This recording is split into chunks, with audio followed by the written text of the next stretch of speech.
Copy the link. When it loads.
All right, you guys ready to go?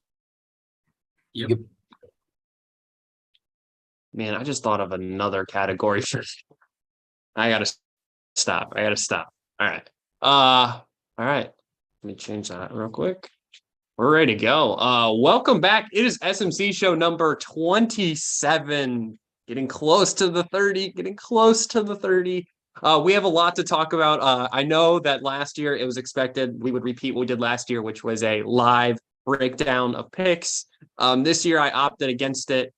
Just thought that maybe we were going to go on a posthumous basis here, come back after a crazy couple of days in the NFL, I would say. The past 3 days have been ridiculous. Of course, as we all know, last night was the first round of the NFL draft. A lot of teams made some news, shook the league, did crazy things that no one would have thought. And we got a lot to talk about, but it is me, of course, Dallas, Adam, and Rishi here to break down what is going on in the NFL post round one and post this week. And then we're going to talk a little bit about some NBA playoffs as the first round slowly wraps up. There are still a couple games left to play in the West to see who makes it through, but we'll talk about all those who have already made it through and what is going on in those rounds right now. But let's start off with the NFL draft. I kind of went with categories, and I think I want to start off with what was the best overall pick of the NFL draft last night. I mean, you guys can be the NFL experts like everyone has been today and grade the pick and say this guy had the best value for this pick. I think that's how I want to do it. Who was the best value for a team's pick? Or in your opinion, the best fit for a team?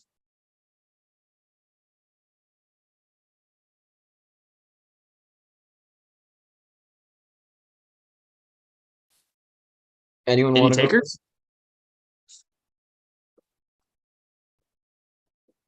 I was gonna say potentially Anthony Richardson. I mean, I just think the potential that is there with Anthony Richardson, Shane Steichen is so much, the ceiling is so much higher than it would be if it was Will Levis or any pocket passing quarterback. So yeah, I'd go Anthony Richardson. I mean, I remember being very excited when they called his name because I wasn't expecting them to take him.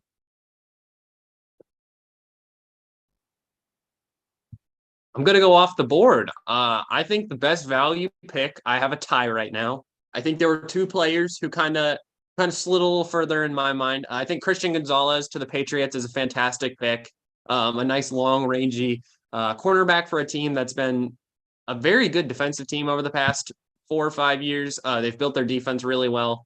So he is one of the picks. He was supposed to be a top 10 guaranteed, fell out all the way to 17. Even the Patriots even traded back on that pick to get him, which was kind of crazy that they traded back and still had the opportunity to get him. And I think Zay Flowers, as we're going to allude to later in the show, our guy Lamar Jackson just got himself a nice little bag and doesn't have to pay anyone that bag. And he got himself a new wide receiving target. So I think You look at Zay Flowers, he adds a whole new dimension, a really good complementary player to someone like Rashad Bateman and Odell Beckham Jr. as well as Mark Andrews. And I think that's the weapon that Lamar was looking for. So I'm gonna go Gonzalez, and I'll give Zay Flowers some flowers here for that fantastic pick. Yeah, I'll go ahead and jump on that. Yeah, Zay Flowers was one of mine. I think that's the player that the Baltimore Ravens wanted that's the wide receiver they wanted the entire time. And they were lucky that, the two teams that picked before them did not take Zay Flowers. I feel like Zay Flowers was their pick. I feel like he's a perfect fit for the Ravens. I think they're super happy to get him. Another really good value pick would be Nolan Smith to the Eagles at 30. How did the Eagles get it? How did he slide that far down all the way, almost out of the first round? How'd the Eagles pick him up? The Eagles, if they hit on these two draft picks, could have the best defensive line in football for years after this. So I don't even know how that worked. One more that I would like to mention is I really love Paris Johnson to the Arizona Cardinals. I think he's the best offensive tackle in the draft, and I think they're going to back Kyler Murray. Kyler Murray's won an offensive lineman for multiple drafts, and I think they're really in on backing him all the way. I feel like Paris Johnson's the best offensive tackle in the draft, and I think they made the right choice. For me, I'll go somewhere else, but I don't say the same because Nolan Smith was probably the best value in the first round at 30. But I'll go Seattle at 20 and Jackson Smith-Njigba. Got Devon Witherspoon at 5, which I think was a fantastic pick. Definitely a little bit unexpected, but I think it's a great pick. In the second round today, they can address the defensive line and other needs, but Jackson Smith-Njigba to replace Tyler Lockett whenever Lockett retires in a year or two, who knows how many years he has left. Him and DK could be one of the best wide receiver duos in football. Alrighty, and to kind of piggyback off the best overall pick, we saw quarterbacks go, and there were only 3. We all thought it was 4 or maybe even 5 we're going to go in the first round, but it is 3. And who was the best quarterback pick out of the top 4 picks? I would thought we were going to have a wider pool to talk about here, but we only had 3 in day one. So who were the best quarterbacks in the day one or in the first round of the NFL draft?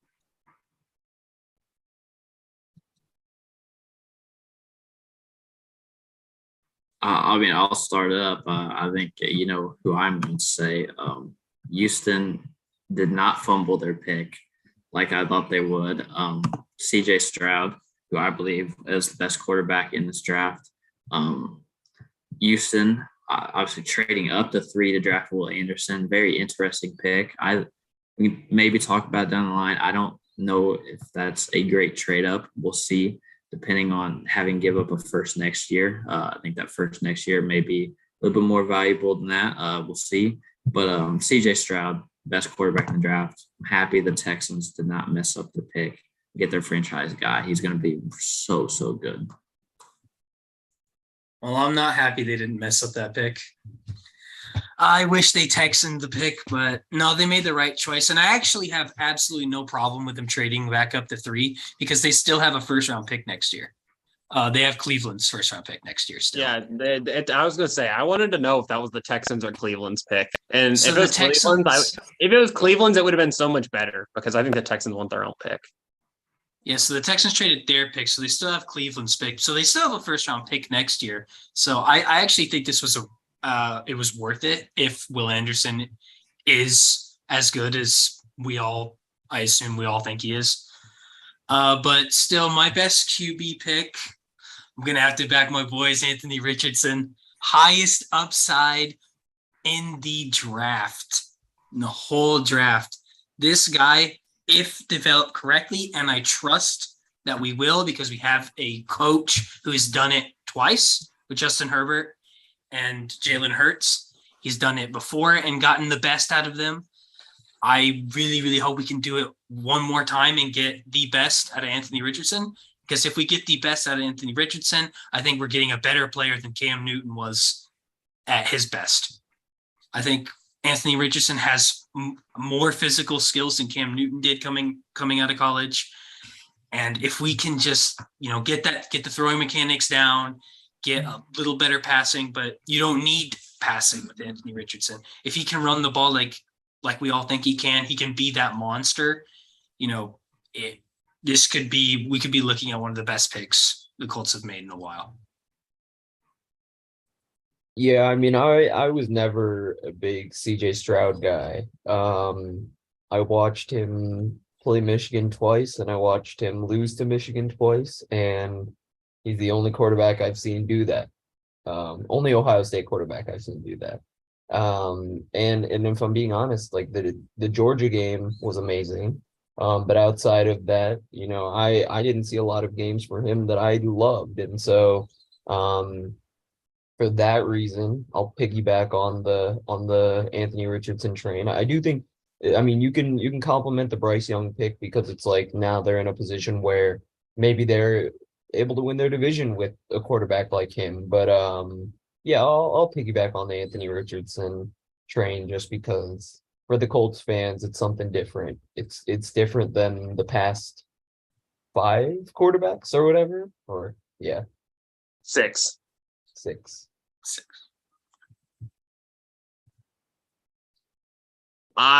You guys hit some points that I thought were very, very good, but I'm going with Young Money Mania. I'm going Bryce Young at the number 1 pick. Just a couple things I want to throw out here on possibly my interesting locked away source that I don't tell anyone about, where I get a lot of my NFL information from.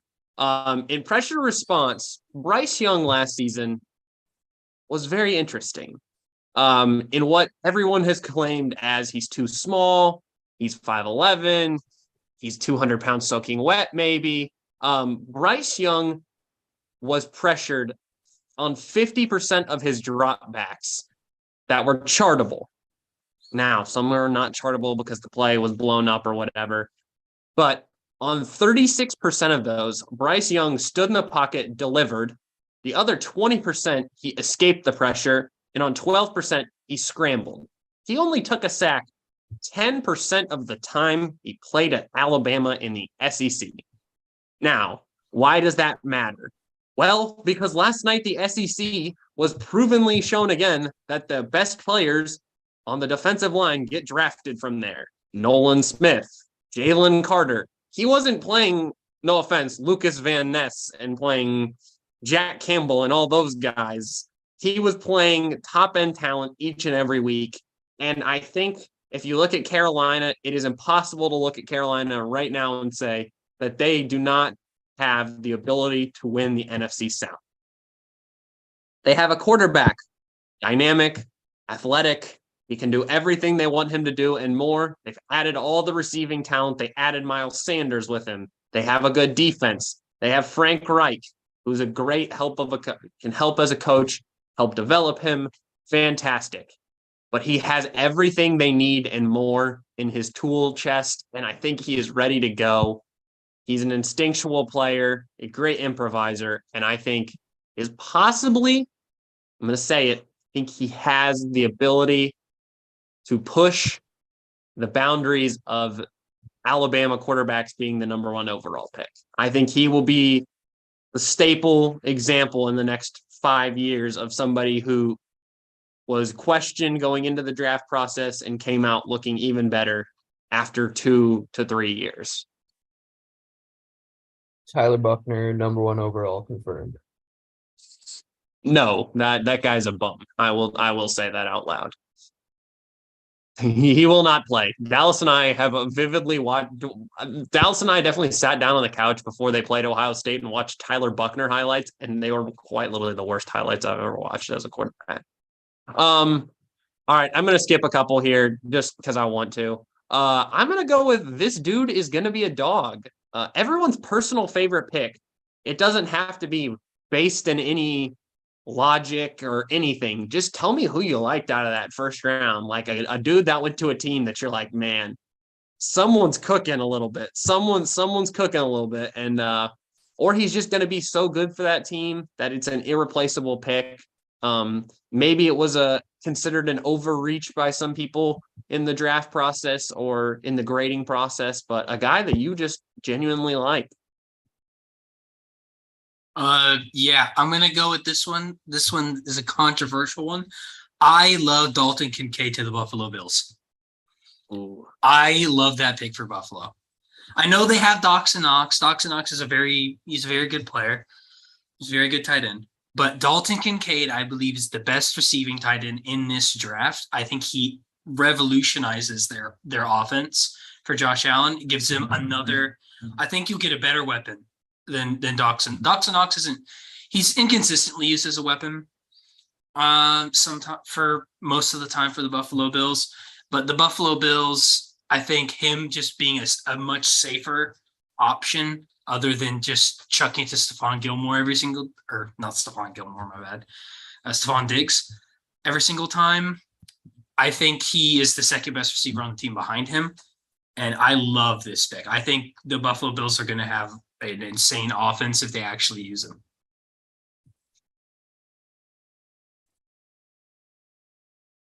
Did I do it? For me, you want to go, Rishi? You can go. Well, it's Jahmyr Gibbs. Jahmyr Gibbs. I wanted him at 34. We got him at 12. Who cares? I think he's gonna be really good. I think I don't know. Every time I watch Jahmyr Gibbs, like, this dude is superhuman. And so I wanted him at 34 coming into the draft, or I guess whenever we made that trade. And at this point, it's like, all right, we've got him on the team. I wasn't thrilled about anyone at number 6 when Devon Witherspoon went off the board. You could have made the argument it was Tyree Wilson, Jalen Carter, or Jahmyr Gibbs. And so if they weren't sold on Tyree or Jalen Carter, then I'm perfectly fine with this pick. Brad Holmes. This reaction right here where he was jumping up and down and banging the table, Alex can attest. I had the exact same reaction when the pick came off the board. Very close to. I thought you were going to go take a lap down the hallway at that point. No, that was my genuine opinion. And so, yeah, Lions Twitter is hated on this pick. They're like, why are we drafting a third string running back? To that, I say, you guys know nothing. I'll say the positional value argument. Sure, that's true. Shouldn't take running backs and linebackers first round or whatever. Fine, you can say that. But when these guys turn out to be all pros, I'll be laughing to the bank. Love to see that. I think you know where I have to go with this pick. I have to slide it in there. I gotta talk about my Bengals real quick. I was sitting there last night at the draft, and all the picks were coming up, and I said to myself, there's 10 guys here that I don't care who we take. I will be happy with either way. And we end up getting Miles Murphy. Stud pick. Bengals 29th last year in sacks. They needed a rusher to rush the quarterback, pair him along Trey Hendrickson. This is a phenomenal pick. Bengals Twitter may disagree, just like Lions Twitter, Rishi. They said, who is this guy? He's no good. We want Michael Mayer. I say our offense is good enough anyway. We can get a tight end later on and just be perfectly fine. This guy was a need we needed. I love this pick.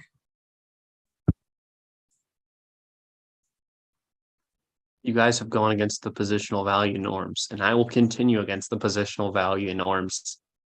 And I'm going to give what was considered the worst draft pick in the first round my stamp of approval. To all you Lions fans on Twitter saying that Jack Campbell is trash, and he doesn't do anything, and that he is useless to take at pick 18.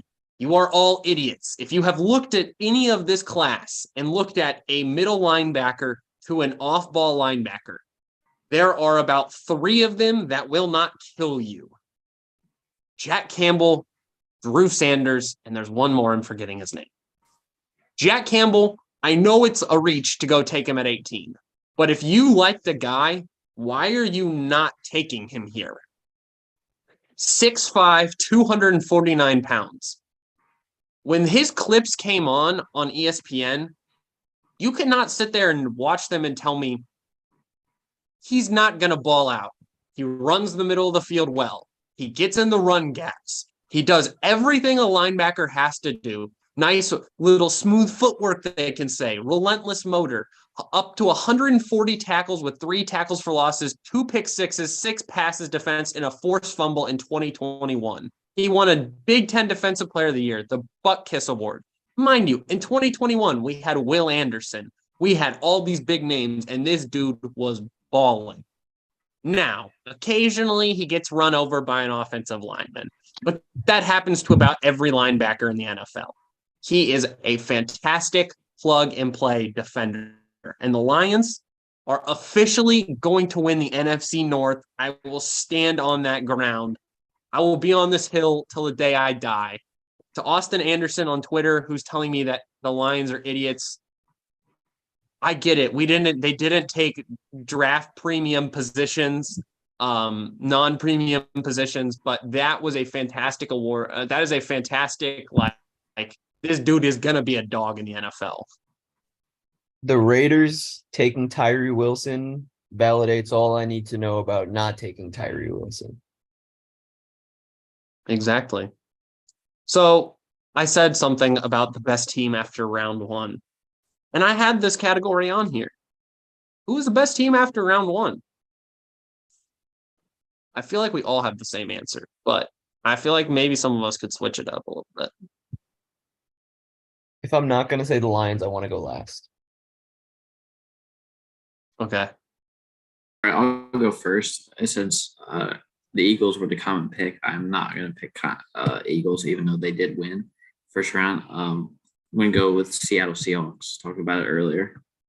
I love Devon Witherspoon and Jackson Smith-Njigba in the first round. Very good. Tariq Woolen, Devon Witherspoon. I love the secondary. It's going to be so. Plus Jamal Adams and Quandre Diggs, like Legion of Boom 2.0. Bobby Wagner's back in the building. Are they cooking? Is John Snyder cooking again? They're going to draft another wide receiver in this draft. Are they cooking? Dude, no. I'm telling you, I think I have a big brain. See, I'm looking at where they are in the order right now, and I have a massive brain call out here.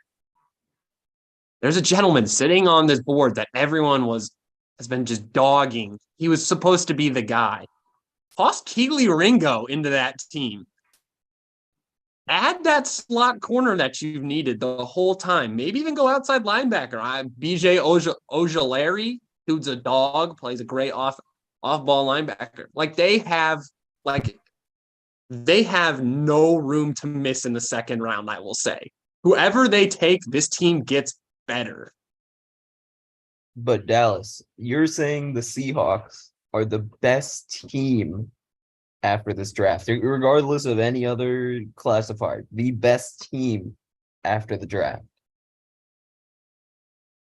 Oh, well, obviously it's the Eagles, but I'm not gonna. Hey, we're talking about round 1, Rishi. Calm down. The obvious best team after round 1 was the Eagles. The Super Bowl team getting 2 guys like that, getting better. I mean, that's obviously the thing. But yeah, I will say not best team, but team getting better. Seattle for sure. Yeah, best team is still the Chiefs. But if I'm going best team after round 1, it'd be the Texans. I think the Texans are the most improved team after this round because, man, when I watch CJ Stroud, he just looks like he is ready to be a starter. Like he looks like he's ready just to go. He's ready to go in the NFL. And Will Anderson, like, he's also just looks like he's ready to go. Both of them look like they're ready to start and make a huge difference. If we've seen it with teams. If you hit on the draft, things can change very, very, very quickly. If you hit on top draft picks, your record could change very quickly. Just a reminder to everyone, the Detroit Lions and Jacksonville Jaguars had pick 1 and 2 last year, and now they are both considered to be divisional winners. So if you tell me that NFL draft has no meaning, no one is an impact player on week 1, shut up. Go back to Twitter. Just stay on Twitter. Just continue to hate on nothing. I agree. Draft change. Neither Yeah. of those teams had to take a quarterback last year, though. True, but I mean, Will Anderson and CJ Stroud, like, dude, that's a. I know a lot of people might be like, maybe they gave up a bit too much. If Will Anderson really is that good and he's like a generational talent, then it's absolutely worth it. Absolutely, and that could completely change the AFC South. If those two are good players, then the Texans might actually have a chance of winning the division this year, especially. And if they do that, they go to the playoffs. That is a massive success under D'Amico Ryans. He's a good coach. Those 2 draft picks are great. Then you're probably not winning the Super Bowl or anything. That's not what I'm saying. I don't think they're the best team in the league, but man, I love what they did in the draft.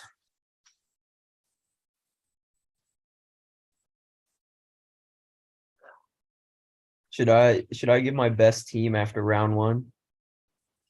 Yeah, give it to us. Dallas was talking about the Seahawks. I was like, as a Lions fan, I hate having the Seahawks in the NFC because they're going to be really good.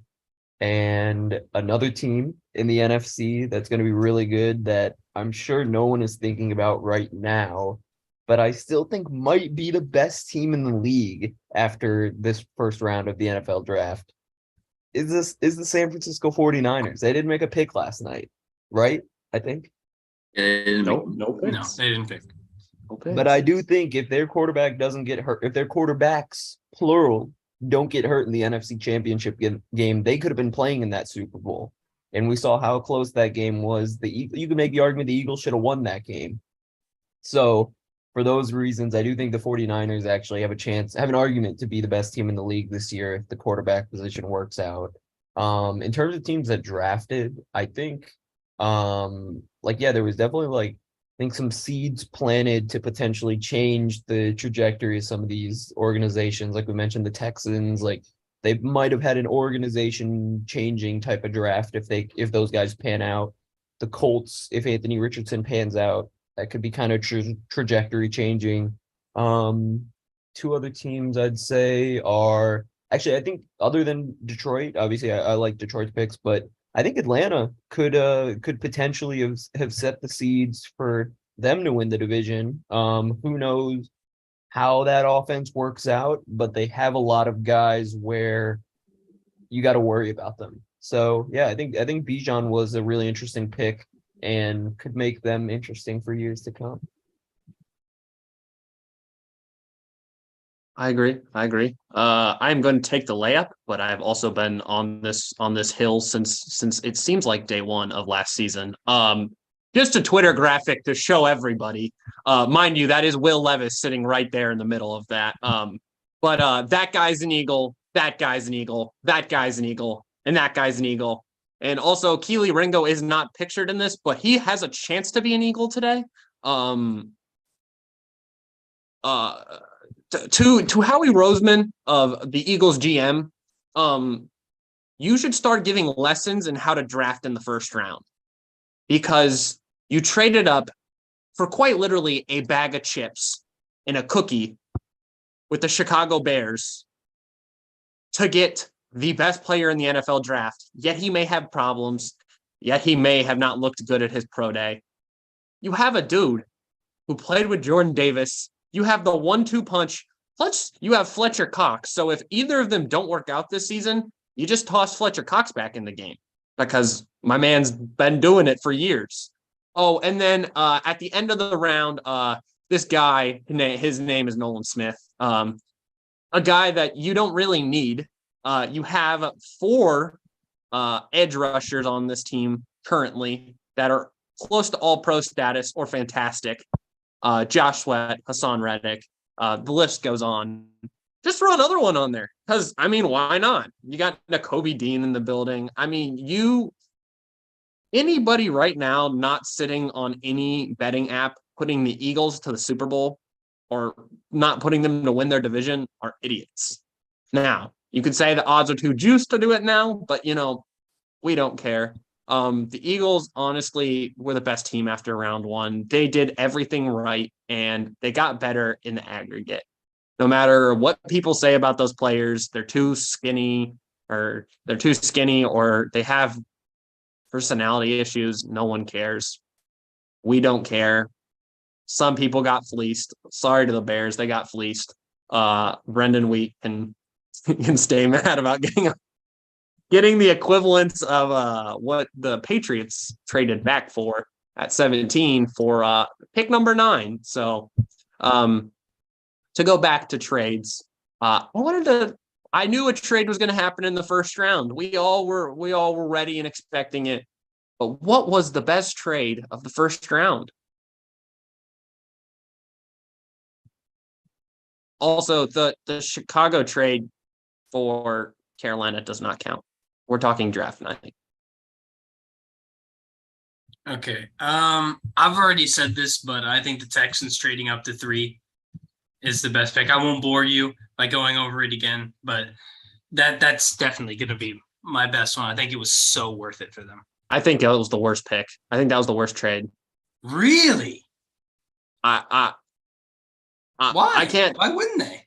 That first rounder is what is killing me. That first rounder is just concerning that the Texans. I'm going to explain a lot of things. So when you look at the Texans roster has been a complete depletion of talent for the past 10 years, I would say. The roster still isn't very good. Like you're at what we call the studs of a house right now. You got some good things going for the house, you got some nice foundation, you got some other things, but you may have just thrown away a couple beams of wood that, you could use later on in building this house in a first round draft pick. I don't think Will Anderson's fantastic. And I think it was explained today really well that people in the building wanted a quarterback, but DeMeco Ryans wanted Will Anderson. And when push came to shove, Nick Caserio knew his job was on the line, and he said, "You know what? We'll go get the best of both worlds." But to make a trade like that, when you kind of could see the board was going in a weird way, after, Arizona really didn't want to make a move and Tennessee was going to trade up and then they didn't want to trade up. And then you kind of knew the board was going to fall in a weird way. Your only concern was truly with like Seattle at that moment. Like Seattle was the only other team that had that like they could trade for him. So I don't know. I just think it was a lot. I think it was a lot in the way of other trades where we saw no first rounders traded in the first round other than that trade. But you were trading up to stay in the top 5. So you had that is the going rate, but I felt like they may have overpaid just a little bit. Well, I think they weren't the only team in trying to trade it to number 3. The Titans were number 2. The Titans were number 2, but they pulled their call out after they took CJ Stroud at 2. Yeah, I was hearing that there was a couple teams interested in number 3, and the Texans just jumped in and gave them what they wanted, and just jumped in for it. Because I really, really, really believe that they were trading the pick anyway. That the Cardinals were going to trade that pick. So I thought that, they potentially got the best player in the entire draft. And if you see that and you're like, hey, we're still going to have a first round pick next year, even though it's going to be Cleveland's, I wouldn't really bet on Cleveland being very good next year. But how much are you betting that the Texans are better than Cleveland? I'm betting pretty decent. Can they win over 7? Can the Texans win over 7 games with those 2 additions? No. I've seen crazier. That's what crazy. I'm saying. Remember, guys. They play the Colts twice a year, right? And they play the Titans twice a year, who are both going to be terrible next season. But they also have to play 48 minutes of football and score more points than the other team 7 times for that to happen. So that's why Timeout. betting I'm gonna against go it. look up the Texans schedule because currently I'm standing it today. The AFC is the biggest gauntlet of games for the next season. You have a chance to play top 5 quarterbacks on back-to-back weeks. Now let's just go through. Oh, why do they not have their schedule out? Our schedule's not released. Nope. No, Just I don't Opponents are think opponents. so. definitely You can see the opponents though. You can see who they face in the year, but not when. Oh, all right. Let's just go through these. Texans 2023 opponents. I'm gonna go through the list and someone tally who's gonna play, who they're gonna beat. Okay, at NRG Stadium, they play the Cardinals. Is that a win? Yeah. Okay, that's 1 win. They play the Saints. Is that a win? That's 50-50. I don't know how good or bad the Saints are going to I'm be. but I going would say 1 and no. 1. I'm going to give it to the Saints that they have a more established team. They play the Buccaneers. Are they going to beat the Buccaneers in Baker Mayfield? Yeah. I'm Yeah. going to give them that. They play the Denver Broncos. Are they going to beat the Denver Broncos with Sean Payton as their new head coach? No. 2. They play the Cleveland Browns. I'm going to give them a win because I think Deshaun Watson's terrible. They play the Pittsburgh Steelers. I'm going to give them a loss. I think the Steelers are better. They play the Colts. I'm going to give them, they beat 1 game against the Colts because it's easy. They play the Jaguars. That's another loss. They play the Tennessee Titans. I'm 50-50 on this game. I'll give him the win for that. I'll give him a win at home. I feel Okay. like he'll split. So they are 5-4 through 9 weeks. Now we're going to close out the latter half. They play on the road in Atlanta. Do they beat Atlanta on the road? Probably not. 5-5. They play the Panthers on the road. Do they beat the Panthers? No. They now have 6 losses. They play the Ravens on the road. Do they beat the Ravens? No. They play the Bengals on the road. Do they beat the Bengals? No. They play the Jets on the road. Do they beat the Jets? No. They play the Colts on the road. Do they beat the Colts? Yes. Okay. That's 6 wins. They play the Jaguars on the road. Do they beat the Jaguars on the road? No. They play the Titans on the road. Do they beat the Titans on the road? I'm 50-50. Derrick Henry on the road. Just saying that's 11 losses. Now, we could say that all those teams could have Now I want to go over Cleveland's. Injured by week 1. I want to go over Cleveland's record now. Okay. Let's go Cleveland 2023 opponents. They're going to get murdered. Cleveland's got a little bit tougher of a division, I would say. Well, tougher. They're the worst team in the division. Oh, that's okay. And they're still gonna win 2 or half of the division games because the division games are so tough. It doesn't matter how bad they are. They were awful last year, and they murdered the Bengals on a Monday night. All right. That's all it takes. It just takes 1 game. Cleveland Browns 2023. I'm just going to screen share this because, okay, at home, they play the Ravens. Do they beat the Ravens at home? No. Do they beat the Bengals at home? I'll give him that. At home, I'll give him it. At home, for this division, it's always crazy division. It's so tough. The games are so tough. I would not be surprised they go 3-3 in this division. Okay, so we'll give them split half of everybody. It's that hard of a division. Teams know each other so well. I'm just going to screen share because I just want you guys to see this. Look at who they play. Let's just highlight this. So we'll call this a win. But they're not going to win any of these other games. I could see the Cardinals beating them. The Bears could beat them. The Jags are going to kick them. Jets will kick them. The 49ers will kick them. The Titans will kick them.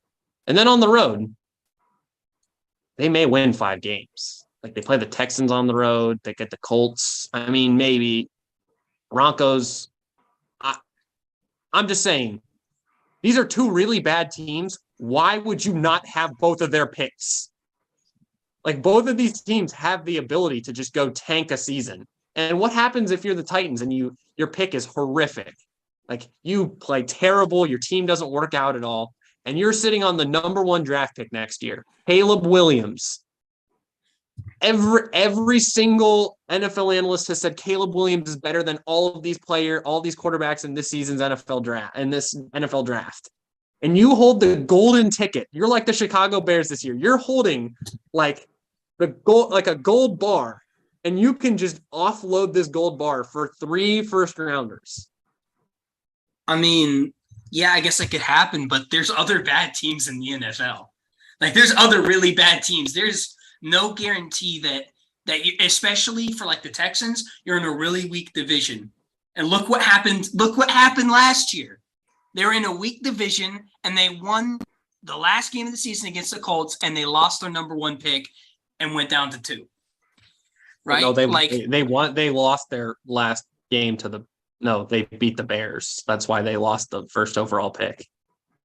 The Texans beat the Colts on the last day to lose the number 1 pick. No, it started in week 16 when they beat the Bears.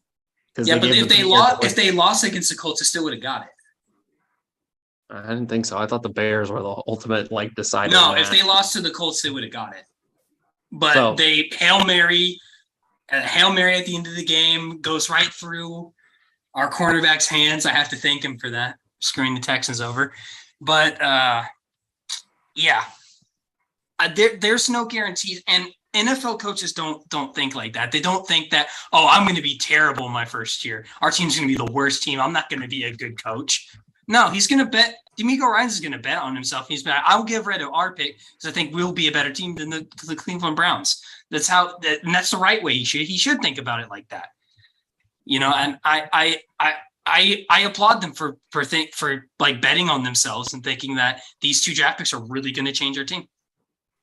I definitely saw that trade as like Nick Caserio saying, I might get fired if I don't make this trade. Because it feels like they wanted to potentially just pick between one of the 2 of them. And then I think Nick Caserio thought, if we take one of these 2 guys and they don't pan out, I could be out of this building. And so I think he thought, let's get both of them and hope at least one of them works out. Let's just turn and burn, I guess. All right. I'm Dallas sure Ricci, fire off your best trades. I know. Sorry, we went into a Texans ramble. I can give you mine. Yes. I think so. Steve Keim, I think he's a guy that people were starting to raise an eyebrow at, and potentially more than that. Potentially, I'm sure Twitter is calling for his job a week ago or whatever. And they started calling for his job last season. Well, so yeah, like I think this is how I saw the Cardinals draft. They were at 3. They probably were pretty locked in on Paris Johnson and were looking at teams to trade back with. They probably called the Lions at 6 and said, hey, we're trying to move back. And the Lions probably told them we're only going to move up if it's Will Anderson at 3 or something. And so they thought, all right, how can we, the Lions probably told them we'd rather trade back. And so I think the Cardinals kind of might have executed something pretty masterful by being able to first trade back to 12 and then trade back up to 6 to kind of fit what all the teams wanted to do, because there's a team like Houston who wanted to trade back up into the top 5. So I applaud Steve Keim for kind of being able to manipulate what all these teams kind of wanted to do in the draft and get the guy he wanted. I thought it was pretty well done. I don't know, maybe the compensation wasn't the best or something. I didn't analyze that too much, but I thought it was pretty interesting. Compensation was fantastic. They're laughing all the way to the bank today. So even better then. Like, yeah. Kyler Murray is, if Kyler Murray is bad after the season, you have a possible fighting chance to go get Caleb Williams or Drake May. That's a good point, but I don't know. I think it's more likely he gets paid than he gets dumped. I don't know. Dallas? I mean, the multiple trades by the Cardinals were fantastic. But since we talked about the Cardinals, Texans, and Lions, I'm just going to go with a sneaky little trade up for the Pittsburgh Steelers. I hate the Pittsburgh Steelers, but trade up 3 spots get Broderick. I mean, it's good. It's a good trade up, good pick for them. They needed offensive lineman bad. It's a very good trade up for them, and obviously they hold all the keys for tonight. Start of round 2 with the Chase Claypool trade. Having that first pick in round 2 tonight. They have the keys in their hands to do whatever they want. Listen to everybody. Maybe want to trade up for Levis tonight. They can make another big trade, or they can just keep it and draft a corner, which I think they probably should do. They should probably draft Joey Porter tonight, first pick of second round. But if they do trade it, it wouldn't be a bad thing either. I agree. I was tied. I think trading back was a fantastic move for the Patriots, like I said, for Christian Gonzalez. But I also think the Giants addressed something that was kind of a struggle for them over the past few years. It's been their secondary. You add Deontay Banks. Adoree Jackson had one of the greatest seasons I've seen of. Like, that was like, this is this dude last year. He had a great season. So them getting Deontay Banks, adding to a defense, in a league that's going to be that in a division that's going to continually get harder. I think they in the aggregate are now the second best team in that division. Sorry to the Dallas Cowboys.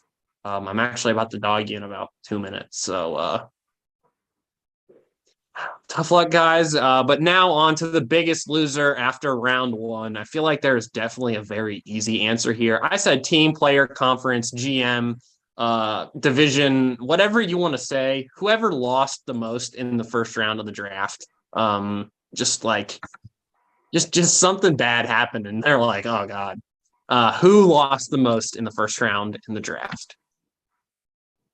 Okay, well, I just wanted to make this announcement real quick because I just got this notification. The Ravens have signed another wide receiver. What? The Ravens have signed Antonio Brown. What? No way. Antonio Brown announced it on Twitter. He said, excited to return to the NFL this year. # Ravens flock. That can't be true. It just got announced. I'm not joking. I just got a notification. I thought for sure Antonio Brown's football playing days were far behind him. Hold on. I just got a notification about it. And if Antonio Brown is the source, he's also the least trustworthy source on Twitter. Bro is verified on Twitter. He paid for that verification. Oh my God. Bro. Dude, I thought he bought his own like arena football league team, and that's all we thought he was going to do for the rest of his life was just make that in this trashy song that he has that everyone. God, where's Le'Veon Bell here? Like, that song is a hit. That song is not a hit. Yeah, look, excited to return to the NFL this year. Ravens flock, and there he is flexing with the Ravens jersey. Dude, all I know is that the funniest thing is right below that in the thread, it goes, Antonio Brown agrees to sign with the Ravens. The Ravens have not agreed to a deal yet. Yeah, I was about to say, do the Ravens know that he signed with them? Do they know? Wow, these comments are crazy. Ravens winning the Super Bowl. This is clearly photoshopped. Someone put a CTE scanner and said, put that what his song says. There's a lot of illegal pictures. There's a picture of Shaq in a Celtics jersey. Wow, this is terrible. The NFL is excited to decline your interest. Just smile politely, y'all. We're witnessing mental illness. Oh my God. I love everybody that's verified on Twitter now that's paying for it because it's like their comments are just flooded with like verification tags. All right. Well, we'll wait until that's actually true. But now I would consider the Ravens the biggest loser if they just signed Antonio Brown. You were doing everything right and you had to screw it up. No. If that's true, then Lamar Jackson is the biggest loser because he just got stuck there with the guy who signed Antonio Brown. Yeah. 1 second. Give me a second.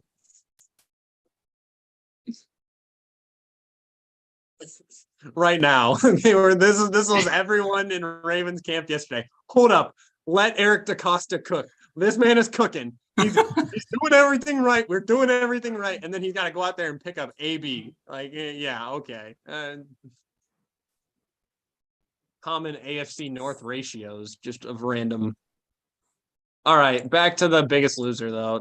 We can't even talk about Antonio Brown on here. I don't think he doesn't. No offense to Antonio Brown, until I actually see him put a pen to paper on legal paper, we are not going to talk about him re-entering the NFL. Who was the biggest loser? Someone go. I don't feel like we can, after ESPN showed Will Levis zoomed in 300 times last night, I don't feel comfortable coming on any kind of platform and calling him the biggest loser because that's just mean.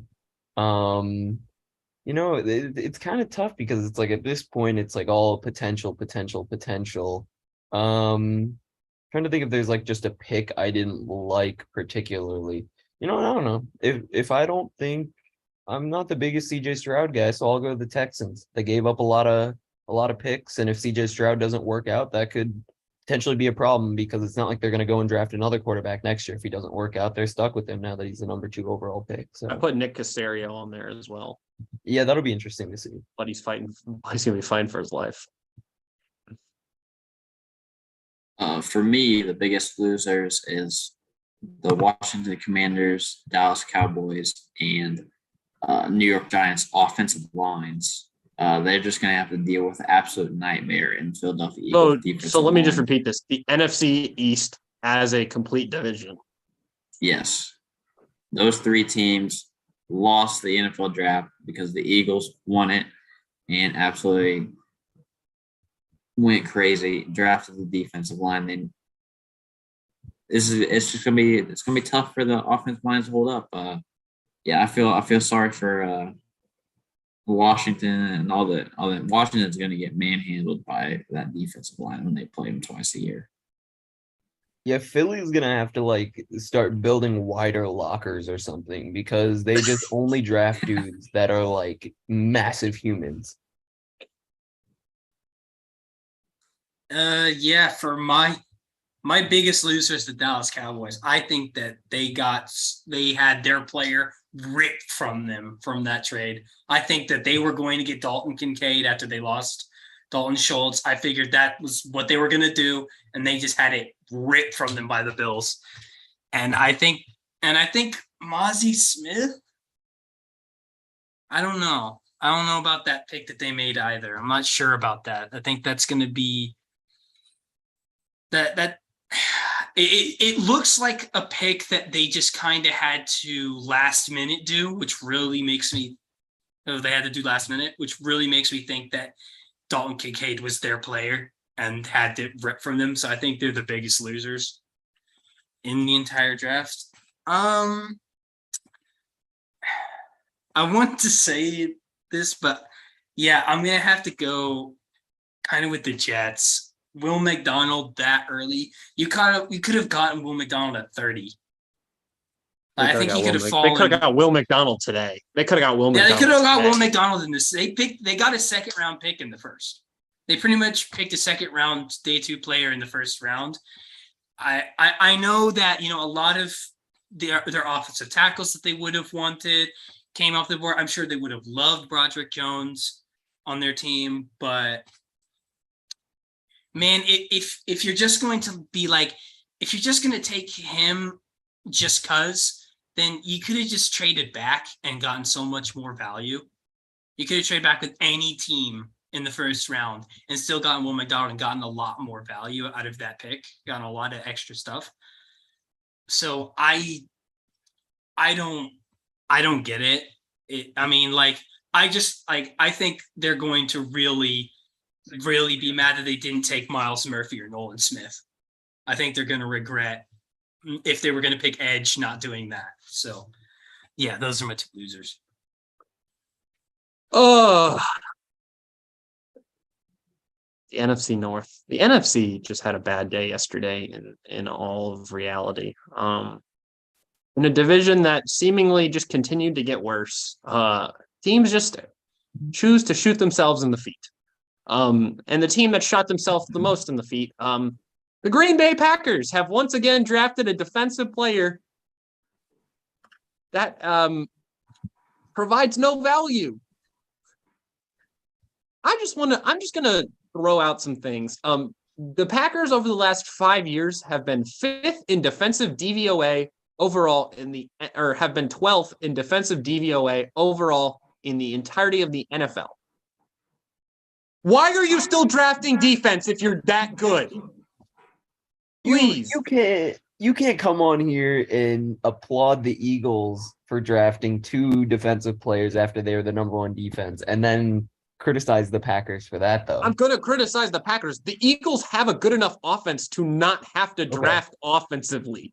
The Packers have nobody. It is a desolate island of talent of Christian Watson, Aaron Jones, and that's it.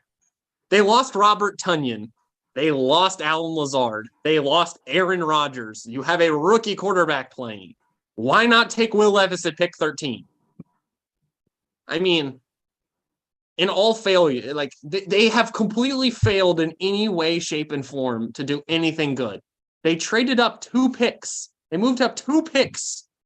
And in those 2 picks, that let me just classify that trade as the biggest loser of round 1, because both of those teams picked horrific players that did not get them any better.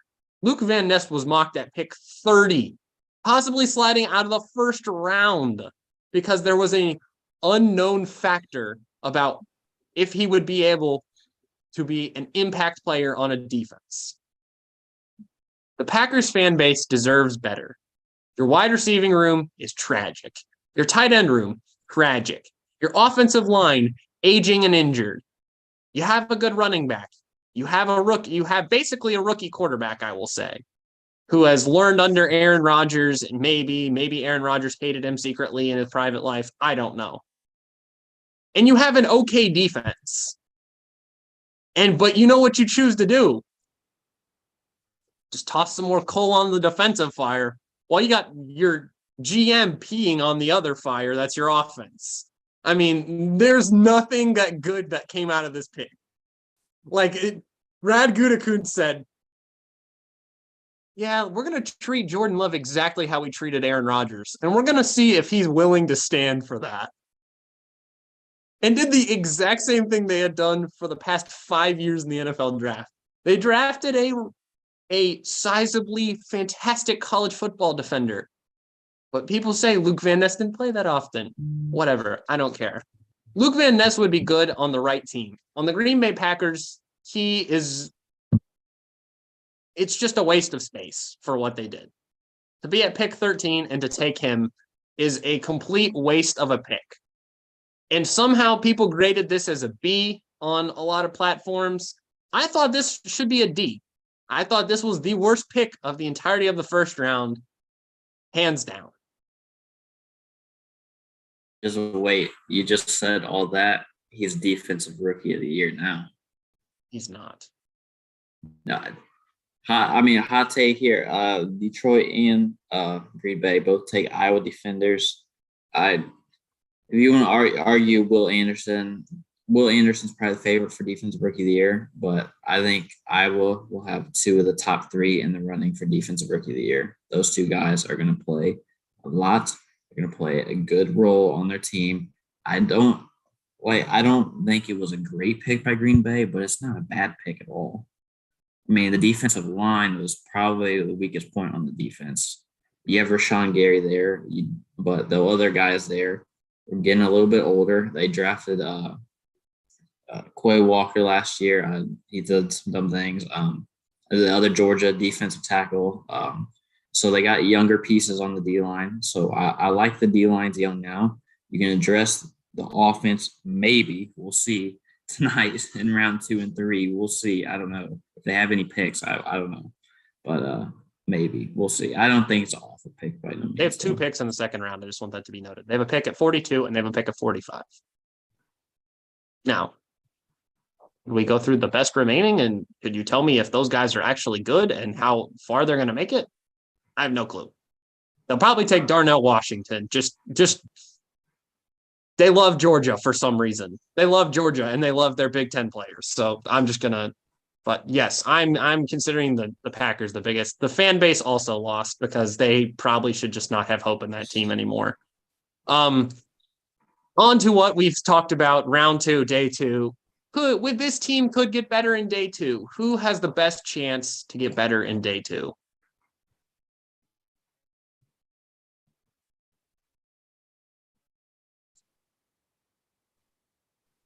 I'm going with the Los Angeles Rams. Please trade up and go get Will Levis. Matthew Stafford literally doesn't have a shoulder right now. Like, worst comes to worst, you have a guy in the building. He played in a Sean McVay offense for Liam Cohen at Kentucky in his first year after transferring. He's a pretty good player. He's got a chip on his shoulder. Matthew Stafford, if he comes back, is a good guy to learn under. You have not re-signed John Wolford yet, so you literally only have Matthew Stafford on the roster and Bryce Perkins. So just take him. Like, this is your best chance of getting a quarterback in like the next couple of years because you have no picks. So why not take a swing and get Will Levis?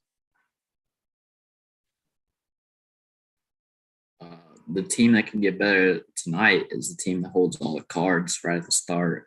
Has 2 picks in the second round. Could be even more if they trade back. Pittsburgh Steelers have a chance to be really good tonight and get 2 good picks if they want it, or they can get even more picks down the line on the roster. They need to revamp just a little structuring, and they're going to compete. They can compete in the division. They outseeded expectations last year with Kenny Pickett. I think they started playing very well down the stretch. So a few pieces and they could be right back in the division hunt for sure.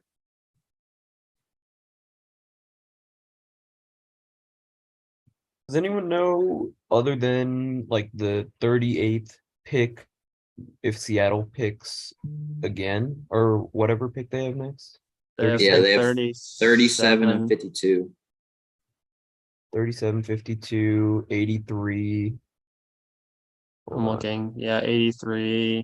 So yeah, the fact that the Seahawks picked 3 more times. Oh wait, is 83 today? Yeah, 83 is today. Yeah, they have So 123, which is the a fact, fourth rounder. the The fact that fourth the rounder. Seahawks were a playoff team last year, are bringing their quarterback back. Did they really lose anyone of No, they gained more people than they actually lost. They exactly? lost 3 players and got 3 substantially better players. Oh, and mind you, their best corner was picked in day 2 last year. Yeah, yeah. No, he was picked day 3. No, I thought he was day 2. 153. I thought he was a third rounder. 153 overall. Terry Poole. I looked it up earlier today because I was like, dude, 4th round Tariq pick, I Woolen was believe. drafted super low. But no, Seattle's my team that could really get better today because the fact that they have all those things, drafted potentially the best corner in the draft, potentially the best wide receiver in the draft, and now pick 3 more times today. Like, dude, I am very nervous about Seattle as an NFC opponent. I'm gonna go a little bit different here. I'm gonna go with the Green Bay Packers having the chance to be really good. There is some, I think, Right their wrongs. Right their wrongs after the first round. I think there are 2 positions that they need filling really badly, and I think there's 2 players that they're gonna go get at these picks. I think they're gonna take Darnell Washington to solve their tight end need. And as much as I would hate for them to get Joshua Downs, I as a Colts fan, I really want Joshua Downs on the team. I really like him as a prospect, and I think that they're going to take their wide receiver. I think they're going to take Josh Downs with their second pick, and I think they're going to go Darnell Washington right before that. I feel like those are 2 needs that they really need to address, and I feel like they're gonna go and get those 2 guys mostly because I don't think Michael Mayer will fall that. If Michael Mayer falls down to what the Packers have 41 is their first pick. Which one? 42. I don't think if Michael Mayer falls there, they're taking him, but I don't think he'll fall to number 42 unless they trade up, which I don't think they're gonna do. So I think they're gonna take their tight end and their receiver for Jordan Love. I'm adding one. The San Francisco 49ers have 3 picks in the next couple of rounds. It is not until round 3 where they have all their picks, but they've also been a team who has drafted really well in those rounds. So they have picked 99, 101, and 102. So some guys slide out of the second round, slide a little further in. But also, just to continue on, the Eagles have a ton of picks. Like a ton of picks right now. Like a team that is already really good, they're gonna pick up. They have pick 62. I thought they had one earlier. They have pick 62. They have pick 66. I think they have one more somewhere. It might be in the fourth. But a team who has genuinely grabbed offensive linemen in these kinds of rounds and just thrown them in. Look for them to go grab a guard or a couple tackles that everyone like really liked, and then the Eagles take them, and everyone is mad. Maybe even a center for the future. They do need a center because this is Jason Kelsey's last year. So I'm just saying they have a chance to get really good. Now we have to talk about it. I'm going to try and fly through this. The Rodgers saga is over. New York is ready to compete. But is New York going to be able to compete in a stacked AFC East? Yes. It's that simple. Yep. I mean, if this doesn't work out, it's going to be really bad. They gave up a lot for Rodgers. They need this to work. I'm going to say yes, but I think they're going to finish second.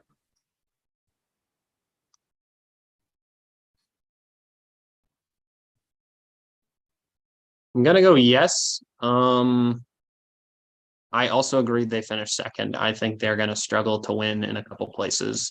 I could see a random New England game at New England where Aaron Rodgers throws 4 picks.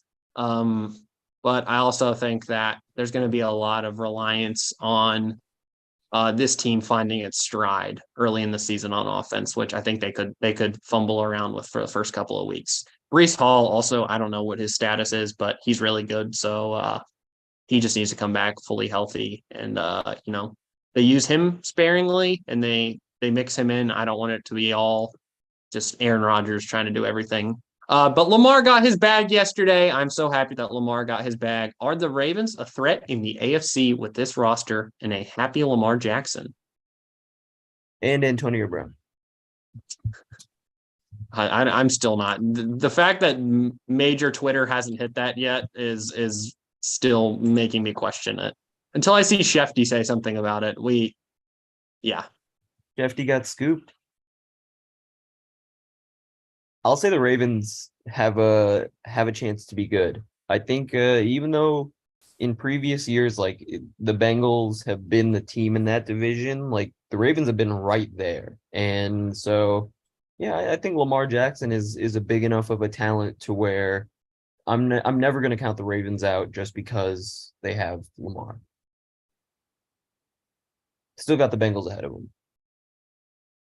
Here's the thing. You never count them out in the regular season to be good. I count them out when it matters. In the postseason, Lamar has not won a playoff game until he does that. So they put in All-Pro Huntley.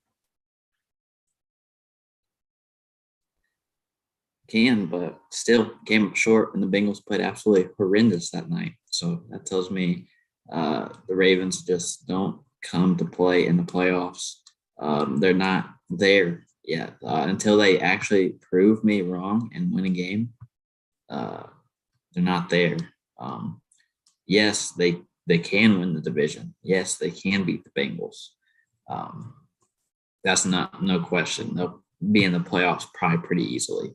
But once they get there, not a Super Bowl contender to me until they prove it and they get there. I'm obviously gonna say yes, but I'm gonna go with this one. I think the Ravens are gonna win the division. I said yes, wild card team, but Lamar does need to be healthy for at least 14 weeks this season. That is definitely a concern. So that is it for the NFL draft. We are going to be back next week to kind of fix and remodel. Maybe next week, if the NBA playoffs aren't going crazy again, we'll go a little more in depth, maybe give some overall team grades. But I just wanted to go through the NBA playoff reactions. I wanted to go one-word reactions to each of these. Just one word. You can give us some explanation about your word after, but just give me one word. The first one is the Heat beat the Bucks in 4. What is the reaction to that? Oh, 5. Or what did Dallas say? Injured. Hashtag whoa. Actually, no. We're gonna do hashtags. Just kidding. Hashtag reactions because I like that. Hashtag injured. Dallas is hashtag injured. Rishi is hashtag whoa. Adam, what's your hashtag for this? Hashtag fired. Ooh, I like that.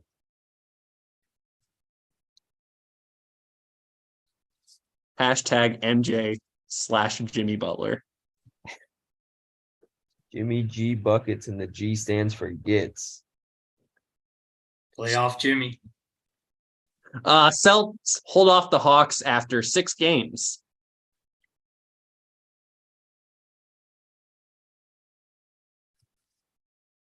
Dallas. Hashtag gotta play better.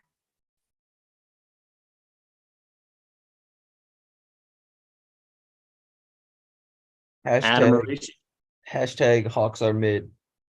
The most 500 team of all time. That's how I knew they were going to lose the next game because they win one or win a couple, then they lose one, lose a couple. So Hawks are mid. Hawks equal mid is what it's gonna be. No, Adam? I'm gonna I'm gonna be the one to say a hashtag for Trae Young. Knicks fan, potentially. Oh, I'm no Knicks fan, but that's funny. Hashtag ring the Celts.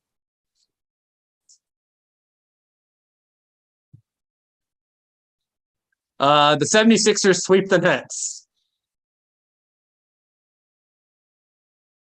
Hashtag yawn. I like that one.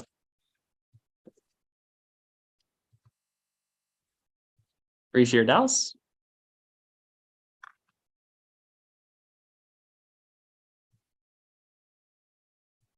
I'm struggling to get one. This one's tough. Hashtag get Embiid healthy. That's a good one. It's just simple. They need him to beat the Celtics. I'll say hashtag don't look ahead. I think people are seeing this Heat Knicks series as like they're not. This is the side of the bracket that's not making the finals, but you got to focus about the Celtics first. Hashtag when's James Harden gonna go off?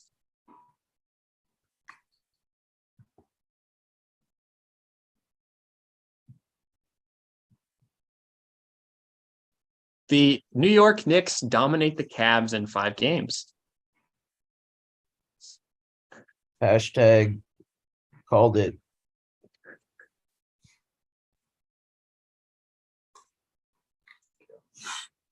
Is Adams just hashtag pain? I mean, I thought the Cavs would win. I picked the Cavs in 6. But I'm having trouble with this one. They need LeBron. Hashtag yo KD. Hashtag board man gets paid. Boardman gets paid. Mitchell Robinson, big key of that series. You know, I got one. Hashtag LeBron, you up?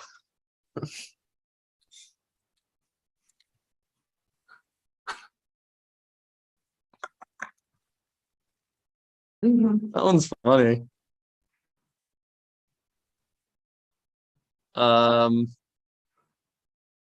Hashtag no Believeland.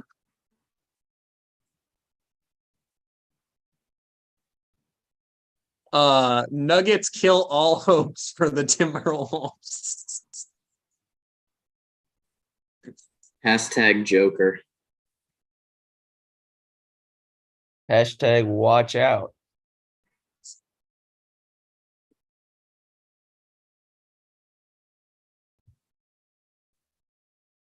Hashtag can we stop knocking the Wolves? Actually, wait, no.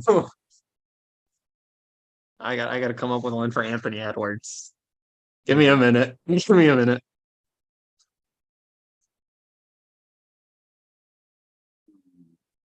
I need to come up with one for Anthony. Can I get one?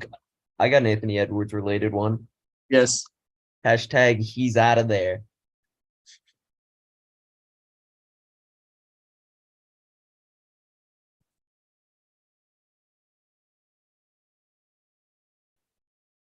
Hashtag Fry for why we traded for Grow Bear.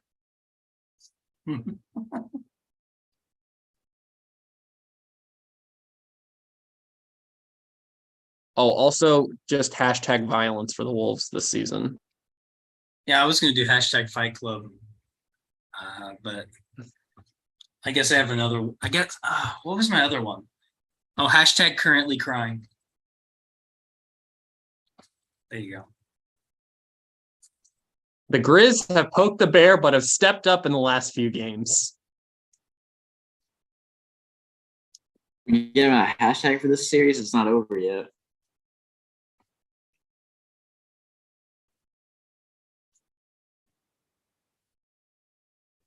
Maybe just our picks. Huh? Since it's not over, should we give our picks? No, I want. We've gone hashtag all the way through. We got to go hashtag for what's going on in the series.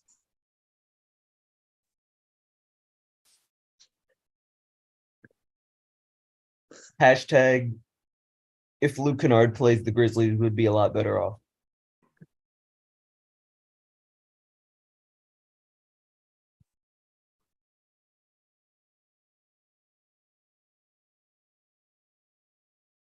Hashtag Dylan Brooks needs to be quiet.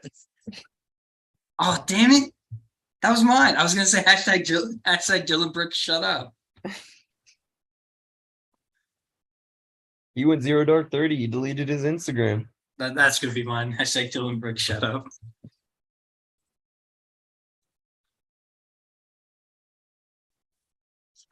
The Warriors have rallied back against the Kings.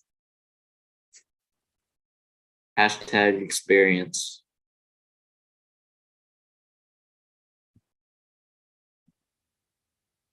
Hashtag just took suspension. Hashtag injuries.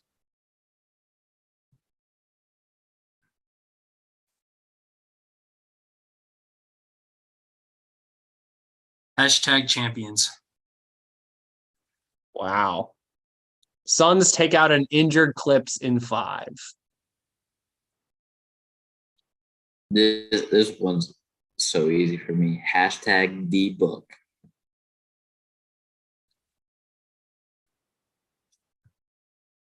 Hashtag Westbrook MVP incoming. Mine's gonna need some explanation. Hashtag no U-Haul needed. The Clippers are about to move to a new stadium. No one in this current front office will need to worry about moving to that new office because they're gonna be gone.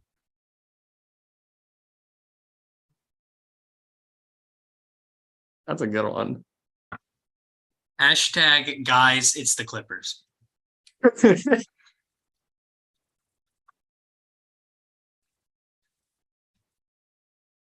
Also, let me just get this on record because we kind of breezed through that because I sped it up. Give me your finals predictions right now.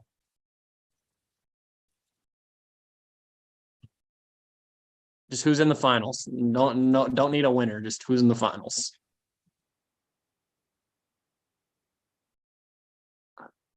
Run it back, boys. Celtics, Warriors. I'm torn between the Nuggets and the Lakers in the West. I've watched the Lakers play the last few games. They are not that good. Like the Grizzlies have just been bad too. Like I watched like the last 2 games in the series, and I was like, these games kind of suck. If the Okay, I'll go with Lakers the Nuggets. cannot guard Desmond Bain, then how can they guard the Warriors? No, Yeah, I I'm guess- like, I'm looking at like the games, and like, so the Grizzlies scored 9 points in a quarter, right? And the Lakers jump up to a blowout lead, and they have a blowout the whole game. And then John Morant goes off, and they only win by 10. And even then, it was only 101 to 111. It's not like there was a scoring monster game in game 3. So, like, they're just going to get outscored if they go against, if they face the Suns, they're screwed.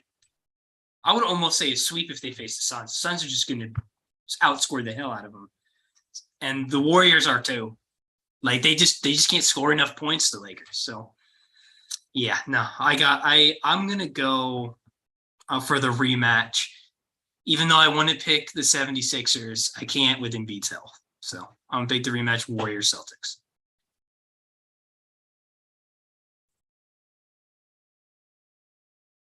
I'm trying to decide how concerned I am about 2 Hawks losses in the first round for the Celtics. I'll go. Part of me wants to say the Sixers, but I'll go Celtics Nuggets. I'm officially just saying it. I'm going Heat Kings. Don't ask me why.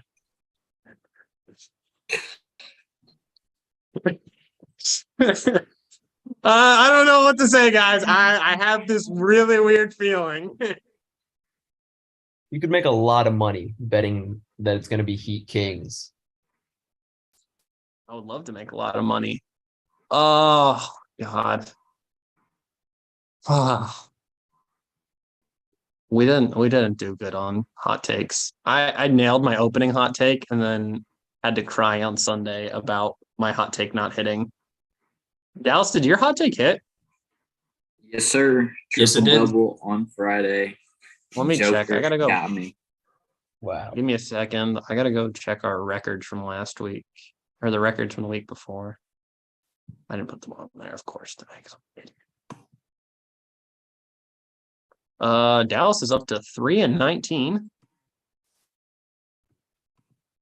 Dude, I swear, why could Bo Hostler and Wyndham Clark not win me a freaking choked, man. They had it in the bag going into Sunday. I am 3.5 in. How are we at 27 and I'm at 3.5? That math isn't adding up. It should be 3.5 and 24. Adam is. Oh, Adam, sorry you lost because your Hendon Hooker now just hit. So you are 1-5. So what do we have for this week, gentlemen? Anyone got any spicy NFL draft takes? Anyone feeling it?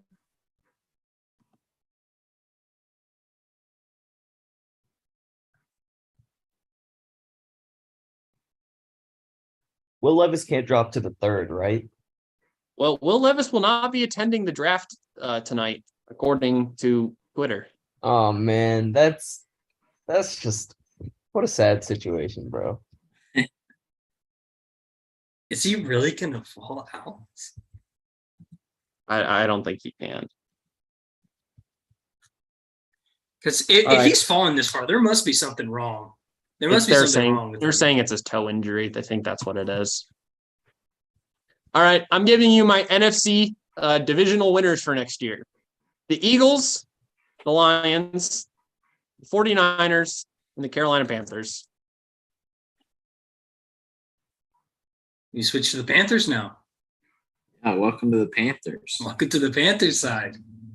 Yeah, I wasn't really feeling it until Bryce Young. Also, I'm gonna parlay this with technically that's a futures. So I'm gonna parlay this with Will Levis will go to the. I'm gonna have to pick 2 teams. I can't pick the Titans because I think that's where he's gonna go. I think Will Levis will go to the Rams or the Patriots. Yeah, I really thought he was gonna go at 17 when they took Christian Gonzalez. Oh, dude, there's so many teams I could take him though. Oh my god, I'm looking at this round right now. The Bucks could trade up. The Lions could trade up. Commanders could trade up. Falcons could trade up. The Titans could trade up. Packers could trade up. The Vegas Raiders. I think the Rams have the best chance though because they have the earliest pick. So I think they could couple that to get up to 32. But Is they it- also could sit on it if the Steelers sound like they're not going to move it. Ooh, this is a hot take. I got one that's really hot. There's no way. This is hot. The Packers take Will, or wait, no, not the Packers. The Jets take Will Levis. The Jets take Will That'd be Levis. hilarious. Aaron Rodgers has That'd be one so year, funny. and they take Will Levis to go behind him. God. It makes sense because their backup is Zach Wilson, who sucks. So they would get a better backup because he can't be worse, right? So hopefully not. He For his can't sake. be worse. That was Adam just cursed Will Levis's career. He can't be worse than Zach Wilson. He wouldn't be an NFL player if that's the case. If you're worse than Zach Wilson, you won't even get signed to a roster. So how many first and second rounders did they give up for Aaron Rodgers? One, they swapped. one. But there's So a the only- conditional first if he plays 65% of snaps. So yeah, they gave up those picks. Then they would have then invested a first rounder in Zach Wilson and then a high second rounder in Will Levis. The most expensive. It's the most Jets quarterback thing ever, dude. It's the most Jets thing ever. You know it's gonna happen. It is the most Jets thing that could happen. So that's why I'm doing it. I have no idea about NFL. I might just pick because at least if I pick these hockey series, then they'll be done by next week. So I'll pick Will Levis going as a UDFA. No, we can confirm he won't. I'm gonna for my hot take, I'll parlay all the NHL series that are still open in the first round. I'll go Boston, Toronto, the Islanders, the Devils, the Oilers, Dallas, and Colorado. Wow. My man just took the freaking line. I took mostly favorites, but whatever. Well, you've taken enough teams that I think we're not worried about. You have a lot of variability here. Yeah. Dallas, bring us home. Yeah. This was tough. I was looking at this. I was maybe gonna go the draft wise. Nothing in the NBA really sparked me, either in the MLB. So this is the first time ever for me. That maybe more of this to come in a few following weeks. But I'm going to the Mutua Madrid Open in tennis, and I will pick your winners. They're in the second round right now, so pretty far out of the winners. I'll pick the men's side and the women's side. For the men's side, I'm going to go with Felix Auger-Aliassime getting this win. I think he's going to get the win there. And then on the women's side, I'm going with Jessica Pegula, USA, third ranked right now. I think she beats the number one player in the world, Iga Swiatek, for an upset in the finals. I have to write tennis in front of that because if I look at that next week, I'll be like, what the heck was that? But it's been a good show. It's been good to have you all on. Like I said, next week we'll be back with, I don't know. I'm thinking I will brainstorm what the concept is for the NFL, but we will be back with some NBA. It will be finals week. So, just text me and let me know where you guys' availability is at. I'll work around mine. Friday should be good for me, but if it's not good for you, maybe we'll go on to that Monday after finals. I don't know. But we will be back at some point next week to talk about the rest of the NFL draft and give you our takes about the NBA playoffs as they continue to move on. Have a great rest of your day, guys, and watch some NFL draft tonight.